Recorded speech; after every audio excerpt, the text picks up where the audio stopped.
Partners in Ministry, a presentation of Josiah White's Quakerdale Foundation, dedicated to growing ministry support networks, introducing people to a cause that connects with their heart, bringing hope and encouragement to our communities as we seek together to serve as Christ served. Welcome to Partners in Ministry. I'm your host, Dan Smith, and today I'll be talking with Mihalakis. Michelle is the Executive Director of Operation Empower. In this interview, we're going to learn the mission of Operation Empower, how they are accomplishing that, what projects they're currently working on, and how we can join them in their work. Welcome, Michelle, and thanks for joining me today. Thank you very much for inviting me to this wonderful opportunity, really, for people to hear about our projects and what we do and our mission. I'm excited for people to learn about you. So let's start out our time together. Why don't you give us a little overview on what's your mission? Why does Operation Empower exist? Really the mission of Operation Empower really is to help hurting people. I mean, if I just put it all together, we want to do support services, recovery services. We house them. We transport. We employ. We want to educate and train. Really anyone that's hurting. We help the homeless. We help those with addictions. Really the whole gamut of people and anything that they need. So. Yeah, sure. Yeah. And you operate out of what area of the country? We are located in Dubuque, Iowa. We are right on a tri-state border. 5 minutes in either direction will take you into Illinois and Wisconsin. Okay. Right on the Mississippi River. And how long has Operation Empower been around? I founded Operation Empower in 2005. And we built our first project in 2007. We opened it in 2007. So we've been in the housing arena for quite a few years. Yeah. Well, what are some current projects that you're working on? Well, our latest project that we finished, and now we've been open for a year and a half, is Liberty Recovery Community. It's a hybrid type project. It's a project really every community ought to have. What we do is, I would say, we have 24 beautiful brand new apartments, 1-bedroom apartments. And what we do, half of the people that we take in Liberty Recovery either come out of treatment or they come right out of the jails or incarceration.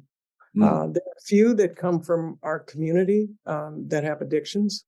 But that comprises our target audience of who we want to help at Liberty Recovery Community. We have substance abuse and mental health programming. We transport to AA 4 days a week. We have case management. We help them with a lot of their unmet needs, especially when they come there. They have a lot they've been dealing with. And in the course of a couple of weeks, we try to really take away all those triggers. Whether it's I need an ID or I've got a problem with a family member, I've got a debt, they've got a lot of different problems, and I need my medication. They have a lot of problems, and we just go one by one down the line, and we help them with them. So it's really an amazing transformation that takes place. It's a safe community. They feel very safe, and the beautiful thing about Liberty is that we are located on a 3/4 acre property, really right amongst many, many households that abuse drugs. And Okay. The walkability and the location efficiency of that location is just phenomenal. We just got an absolute stellar, beautiful edifice and location. And they each get their 1-bedroom apartments, and it's affordable housing, which means we just raised our rent at $460, all utilities paid, services are free. We help them with food scarcity. First thing we do when they come is we get them a food box. There are coin ops on site that are very reasonable, but most things there are all inclusive in a $460 payment. The apartments are furnished. They come with nothing. And most of the time cannot pay any rent. Sure. So we search around to try to find rent monies, but also We help them find jobs. Employment's a big deal. And there isn't a person that comes into our program that doesn't find a job. And then we work with them. Yeah. Yeah. So obviously the location is one way that people find out about you and what you're doing. Are there other ways that that your clientele are connecting with you? Well, I mean, the treatment facilities that are fairly close by know about us. Some people, you can go to our website at operationempower.org. It talks about our programs. I think that's one way. Word of mouth is spreading quickly because there's such a need for this type of a program. We probably have, I was looking at our stats from our second year, starting our second year, we probably have 95% success rate. Wow. Yeah, it's really phenomenal what's going on. And we're packing out. Right now, we don't have one free bed. So now we're having to work on filling up our Manasseh House project for men. It's an overflow. And they come to Liberty for services.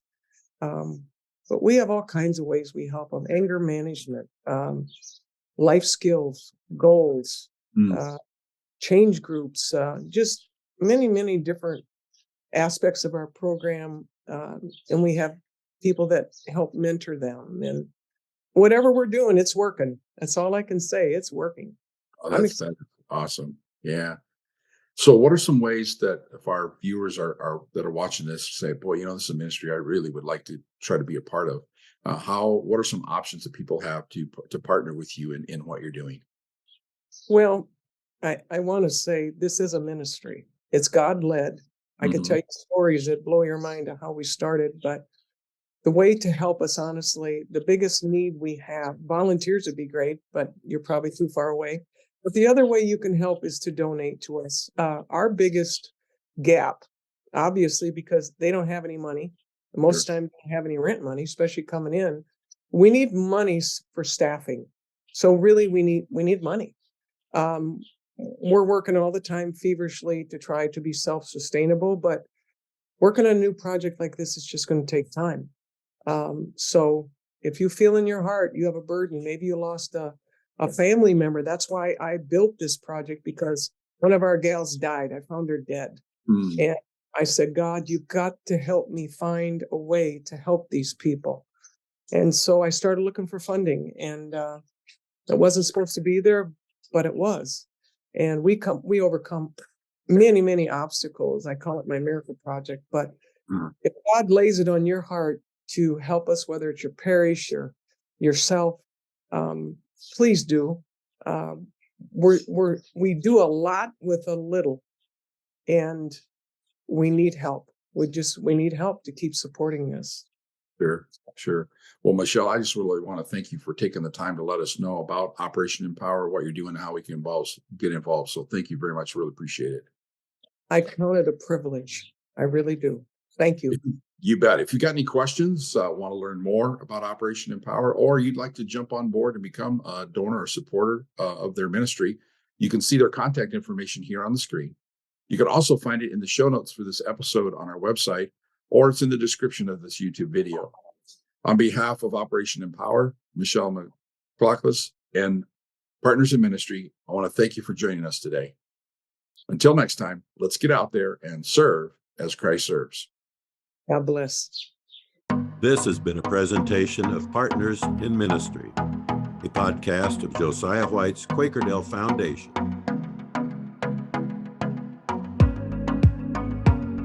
To learn more and see the show notes for this and other episodes, visit our website. To stay informed of up and coming broadcasts, subscribe to our e-newsletter. To invest in our mission, donate today.